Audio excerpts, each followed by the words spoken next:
come together and to sing about heaven and to take the Lord's Supper together as we have.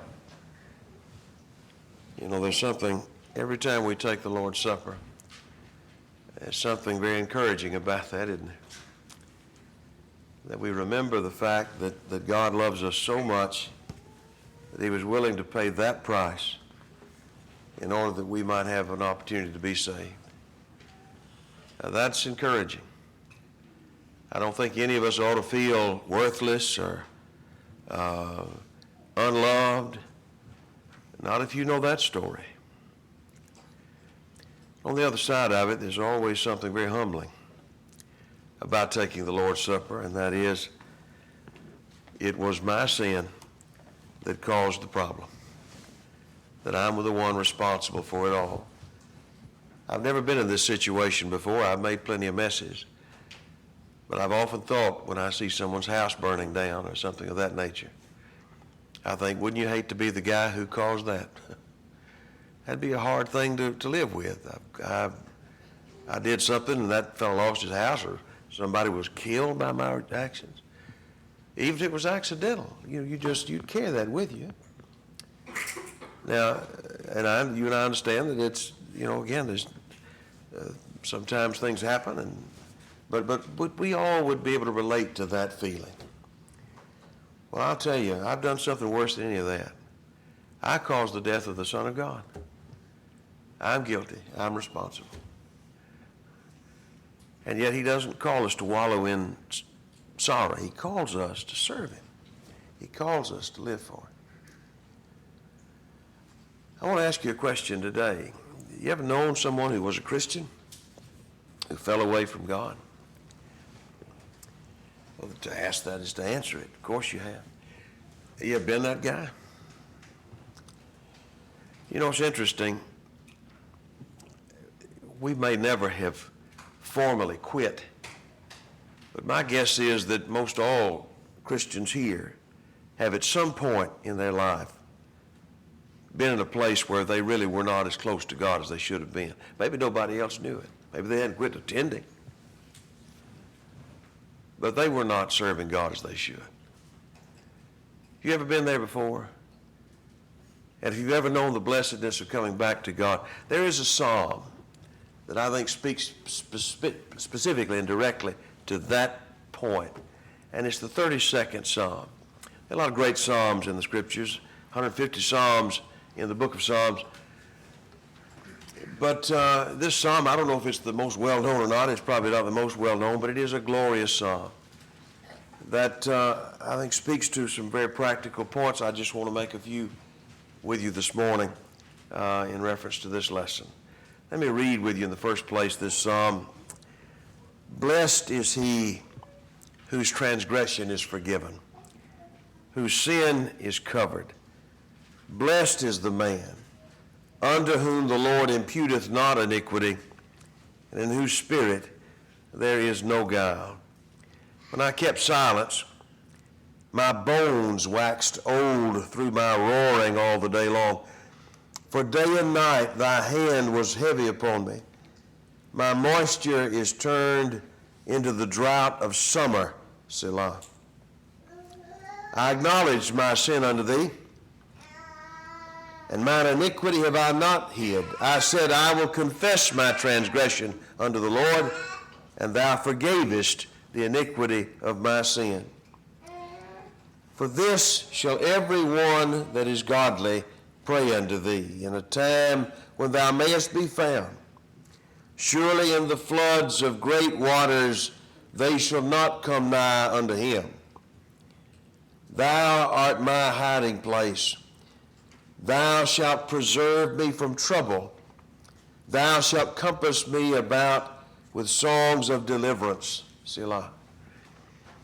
And I will instruct thee and teach thee in the way in which thou shalt go, and I will guide thee with my eye. And ye shall not be as the horse or the mule, which have no understanding, whose mouth must be held in with bit and bridle, lest they come near unto thee. Many sorrows shall be to the wicked, but he that trusts in the Lord, mercy shall compass him about. Be glad in the Lord, and rejoice, ye righteous, and shout for joy, all ye that are upright in heart. Thinking about this short psalm, it's evident in the first place we're in the context of someone who is in rebellion to God. That's evidently the case. This is one who has walked away from God.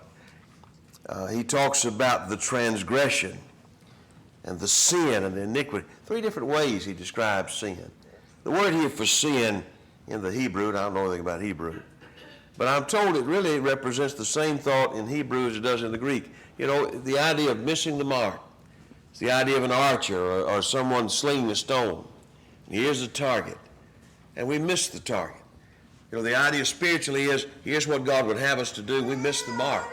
We fall short of the mark. We go to the left side or the right. We're not where God wants us to be. The word there for transgression is also similar to the Greek word for transgression.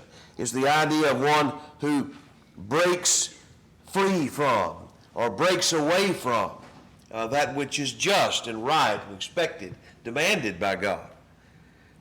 Transgression, we think of it in the New Testament as being going beyond the boundary, going outside of, trespassing outside of the realm that's accepted. Same idea there. Morally, here's a man who misses the mark. Here's a man who will not remain within the framework of what God would have him to do. The third place, he describes it as iniquity. Here's a man in iniquity.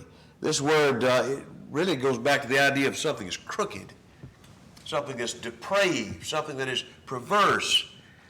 And then he also uses the term here in the last part of verse 2, guile. Here are 4 different words that describe walking apart from and against God. Guile is a word which comes back to the idea of deceit, of treachery, really. Sometimes we illustrate it this way. Some of you guys are turkey hunters. And, it's just not fair. You to sit up in a bush up there with camo on where you can't be seen and pretend to be a turkey. That's just not quite. You're luring in that poor old turkey to come over there, convincing him you're one thing when you're something else. Well, maybe that's not such a bad thing if you don't get shot. But morally, that's the idea of guile, of luring someone and pretending to be something. The enemies of Jesus are the great examples of that in the New Testament. And the Lord would accuse them of guile. They'd come, oh, Master, oh, we know you're true. We know. And just as false as it could be. They were far from God in their heart.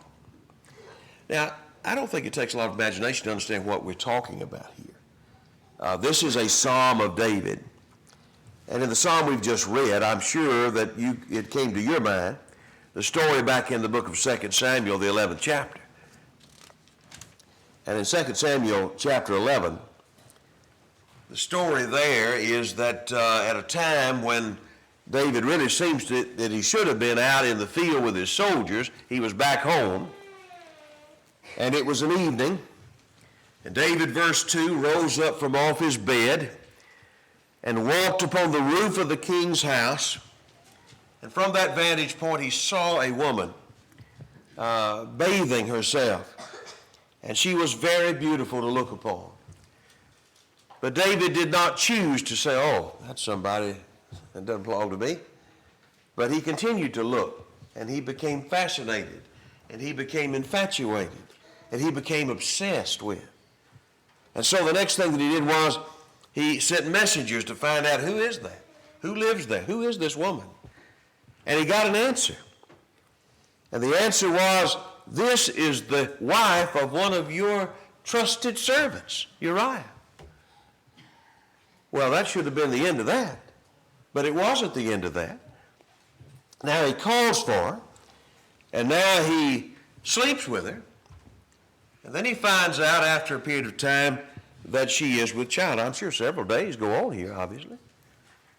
It would have taken weeks before he would have been able to have found this out. All that time, David is keeping silent. And then after he finds out about the matter, he comes up with a plan. Nobody knows but just those two and the Lord. And so he calls for Uriah. And he tries to pretend as if he's interested in Uriah's opinion about things, and then sends him home, but he won't go home. And when David says, why don't you go home? He says, because my Lord Joab is out in the field, and my fellow soldiers are out in the field under the weather, and the ark of God is out there. David wasn't out there, but they were all out there. And how can I be here and enjoy my wife and enjoy the food and enjoy the comforts of home when that's going on? Well, you think David might have been struck by that kind of honesty and that kind of integrity. But no, he had another few schemes or two.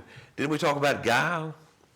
So David tried to get him drunk, and then it didn't work either. He still wouldn't go back home to his wife, trying to pawn this child off as his own, as Uriah, as opposed to David's. Finally, he said, I know one thing that'll work. He used the integrity of Uriah against him. He wrote a note to Joab, and he said, I want you to take this fellow. I want you to put him in the hottest part of the battle, withdraw from him that he may die. And he knew Uriah was the kind of man that wasn't going to read an order between the commander-in-chief and the general. And that's what happened. And that's how Uriah's life ended. And later on, when he was confronted by the prophet Nathan, Nathan said, you used the sword of the Ammonites to murder him. It wasn't any different if you had taken that sword yourself and run him through. A man after God's own heart? How's this possible? We've read this story many times. Every time I read it, I wonder, how's this possible? But, maybe we haven't been guilty of the same sins. But I'll tell you something. You look back in your life and you realize that there are things that you've done. You say, how could I have done that? If you've lived very long, you've had those regrets. It's amazing how, with a man like David, who yesterday we thought of in such different terms, and then through a series of events comes capable and guilty of adultery and then murder. Sin is always just right there, just waiting for its chance. It's beaten down and quiet right now, but what did we read this morning in the Bible class about turning your back on the tongue? Tongue can no man tame. You think you've got it tamed? Just give it a little room and see what it does. And so here is David in gross sin and misconduct. Months of hiding. Think about all that time between the time that he found out about this child and the death that he ordered of Uriah, and the time that Nathan came to him. The child by that point had been born. Months have gone by. A year maybe has gone by. And David's been hiding and holding this in. This psalm has something to say about the danger of sin for children of God. It's something echoed in the New Testament. I didn't put this in the outline, but don't you think that's the point in 1 Corinthians chapter 10? The Corinthians were so confident in themselves and so confident in their ability to deal with idolatry. We don't have to be so careful about that. We know things. Paul said, yeah, you know things all right. What you don't know is you don't know how vulnerable you are. You don't know how your brother may suffer by your actions. And you don't know how you are capable. That's the context. Let him that thinks that he stands take heed lest he fall. And he before that had gone through the list there and said, do you not remember the lessons from the Old Testament? That generation that came out of Egypt that was baptized unto Moses in the cloud and the sea is a generation that never saw the land of Canaan. So here's one lesson. If you're a child of God today, you're feeling strong today, well, I'm happy for you, and I don't want to discourage you, but I want to tell you, do not turn your back on the devil. He will make a fool of you in a minute. He has with me. Here's another lesson from Psalm 32. That there's a misery that comes with living in sin. Look back in our text. In verses 3 and 4, David looking back on all those months, I don't know how long it was, at least months, that he was living the hypocrite life and appearing to be that man that we all know, but really just hands covered with the filth of sin, transgression, iniquity, and guile. He said, when I kept silence, my bones waxed old through my roaring all the day long. Maybe that old King James translation doesn't do that much for you, but I don't think it's that hard to understand, is it?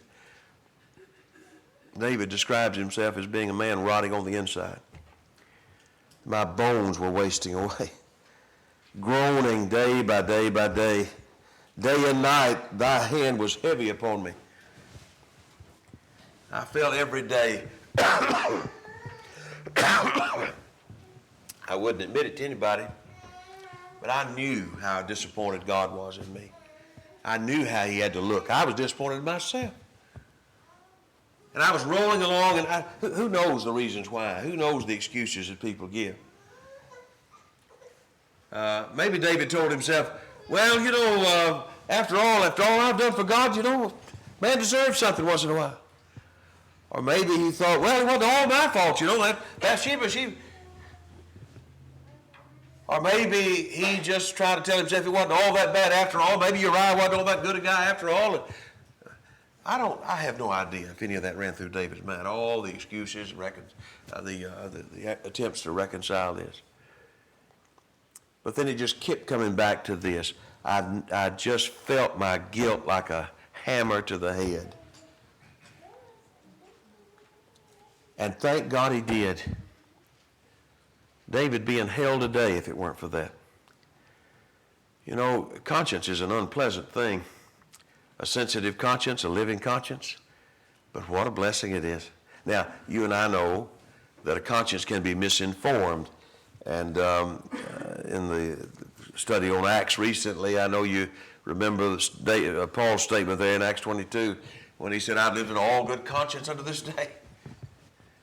He was expressing his innocence and motive, but he sure had done a lot of wicked things. He had that same blood on his hands in good conscience. But I don't think that's what he was necessarily talking about. He was talking about being, a faithful Jew, somebody doing what he thought was right. But anyway, the point here is that David knew what he had done was wrong, and he struggled with it. It was a terror to him. It was a trouble to him. Kept him up at night. Forced him to do all kinds of things to try to put it out of his mind. It was hard to live with. But you can get to the point where you live with it. That passage in 1 Timothy chapter 4, you remember, where Paul describes the state of some. He said they depart from the faith. They give heed to seducing spirits and doctrines of demons. They speak lies and hypocrisy. They have their consciences seared with a hot iron. It is burned beyond feeling. God forbid that we get to that point. In fact, that's similar language, not exactly the same as used in Ephesians 4, when Paul describes some in the world and he said they are past feeling. And they've given themselves over to evil. When you get to that point, what can help you? That's the guy I think Hebrews is talking about. Hebrews chapter 10, is it? When the Hebrew writer talks about the danger of sinning willfully, and there's no more sacrifice for sin, but a certain fearful looking of judgment and fiery indignation. I don't think he means there that a man who sins cannot be forgiven, or a man who stumbles as a Christian cannot get back up. What he means is you can get to the point where if you turn away from Christ, what else is there? There's nothing for you. Nothing for me. There's nothing God can save me with except Christ. And if I can look at the cross and just yawn real big and go on my way, nothing else is there that's going to be able to call me back. Thank God David wasn't that far gone, but he was gone a long way. And he lived in that kind of desert for some period of time. And the question that I think must be asked is, why would anybody remain in that? You may have been there. Excuse me. I don't know. God forbid you may be there now. But I'll tell you, no, we don't have to remain there. And that's what this psalm is about. It's about the blessedness. That's how he starts out. Back to verse 1 of our text now. Blessed is the man. Now, it's not a great thing to be in transgression and sin and iniquity and guile. But if God has given us a conscience that allows us to feel the pain of our sin, then how blessed is the man, how well off, how advantaged is the man who by God's grace is given the time and knowledge and light and opportunity to see his sin, turn from it, and turn back to God. Peace at last. Nothing better. This is how he says it. He says, blessed is the man unto whom God will not impute sin. That's the old King James word. Maybe your translation says something like to account. That's what the word means, to think, to account to lay to one's charge, to put to one's account. Whose sin the Lord does not take into account, against whom the Lord will not reckon his sin, whose guilt is pardoned and his sin is forgiven. That's what we're saying. Who is the man to whom God will not lay his sin?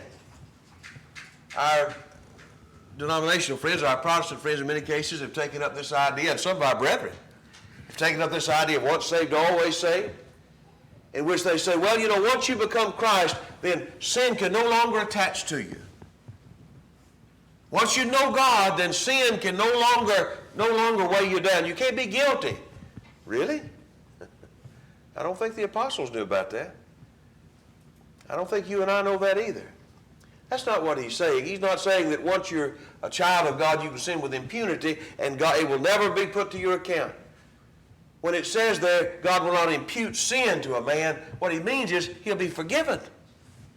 It's not down on his account because it's been erased by the blood of Christ. That's the point that he's making there. What a blessing it is to be forgiven by God. Better not to have sinned, but how blessed it is to be forgiven. Now, make this note as well as the psalmist does back in our text. In Psalm 32 and verse 6, for this shall every one that is godly pray unto thee in a time when thou mayest be found.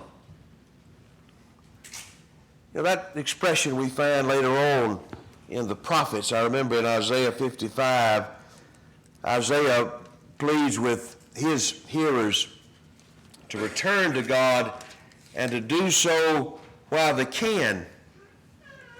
O everyone that thirsteth, come. This is Isaiah 55 and verse 1. Come to the waters. Ye that have no money, come and buy and eat. Buy wine and milk without money, without price. Why do you spend money for that which is not bread? He says in verse 3, incline your ear. Come unto me, hear, and I'll make your soul live. The point that he makes in the passage is you need to do that while it is time, while God hears you. Seek, verse 6, while he may be found, and call upon him while he is near. Let the wicked forsake his way, and the unrighteous man his thoughts. His point is that while we have the opportunity, we must not let it pass. And the unspoken point is because we're not always going to have that opportunity. If I'm here this morning and I know I'm not right with God, he's not promised me another day to get that fixed. I may have another day. I may have 10 more years. I may not. But he calls on us while we have the time and opportunity to make it right with him. And he says if you do that, back in our text now in verse 32, it will bring great strength.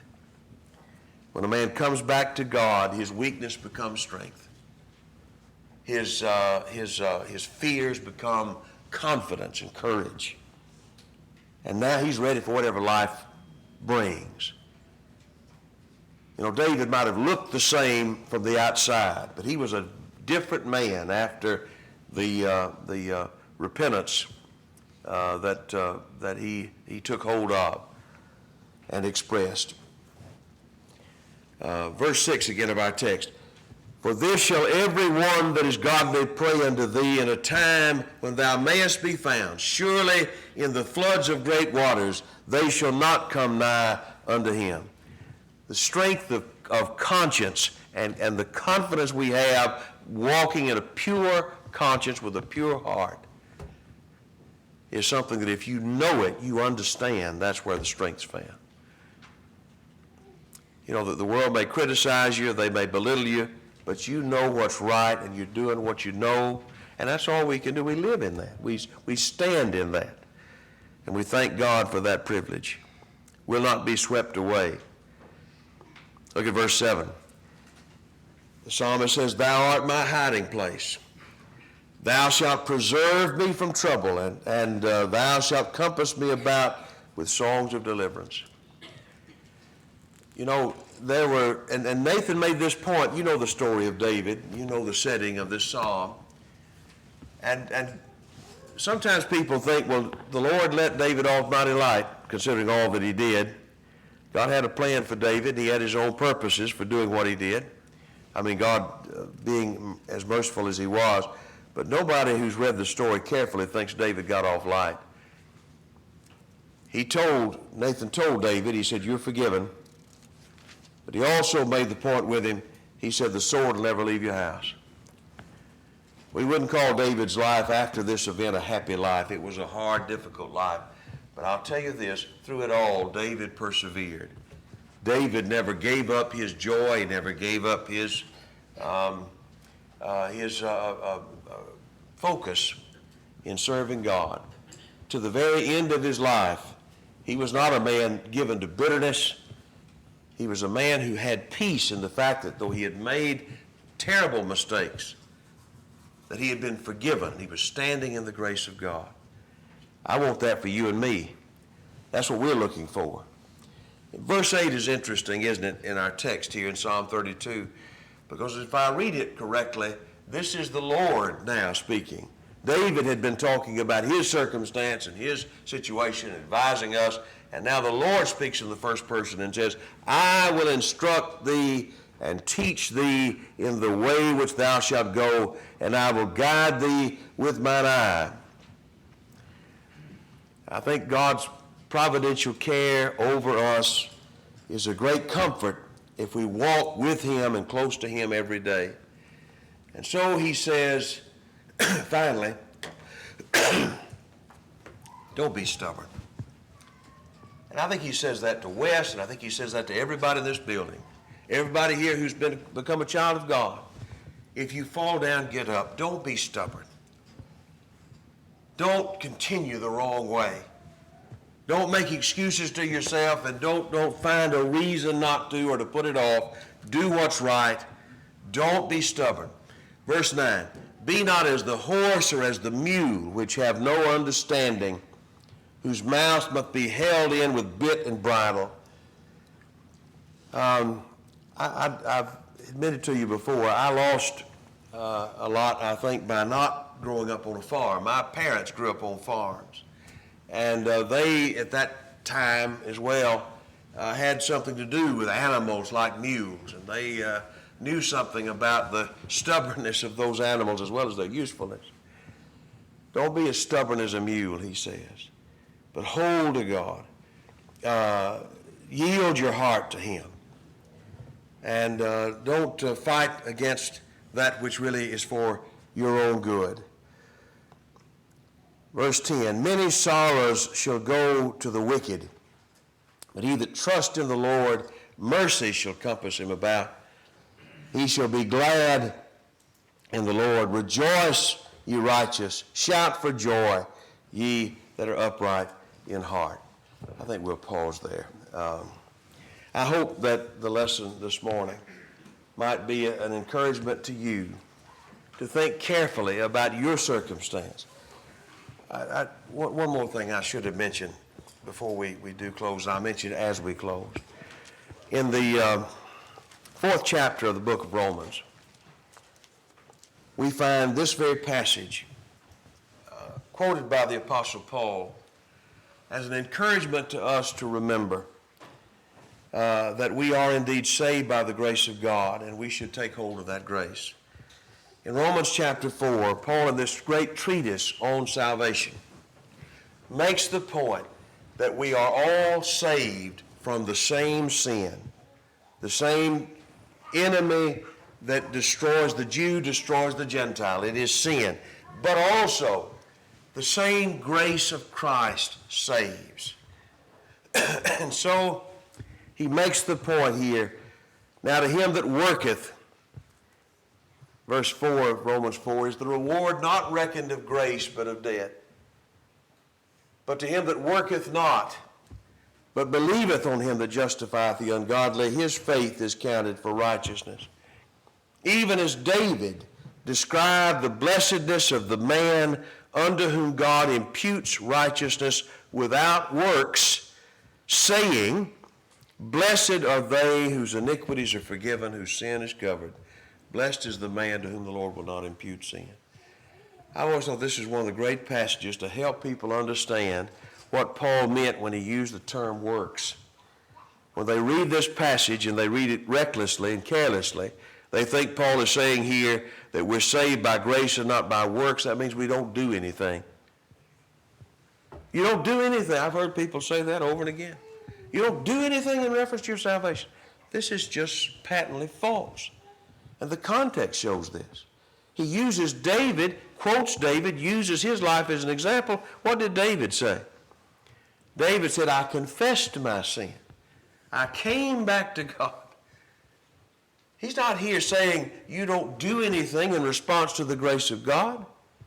What he is saying is that all we do does not add up to or merit anything. We're saved by grace. That's our appeal as we close this morning. If we are apart from God, come back to him in the way that he's authorized. Come back to him as a Christian, confessing our sin in repentance, asking for forgiveness and asking for the prayers of the saints. Or as one who is not a child of God, coming to God in repentance, coming to God in faith, coming to be baptized into Christ, raised to walk in newness of life, confessing Jesus as Lord. But in neither of those cases do we earn one thing. We come to God to seek his grace because we cannot live without it. Life without it is misery. It's not really even life. And what's beyond this life, this existence, is an existence too terrible to talk about, think about, if we're apart from him. Why be a stubborn mule? Why not respond to God? Why not accept his gentle, loving, sincere offer? I can't think of a reason why you shouldn't, why I shouldn't. So if we're not where we ought to be, let's get there today with God's help. And if we can assist you, let us know how as we stand, as we sing.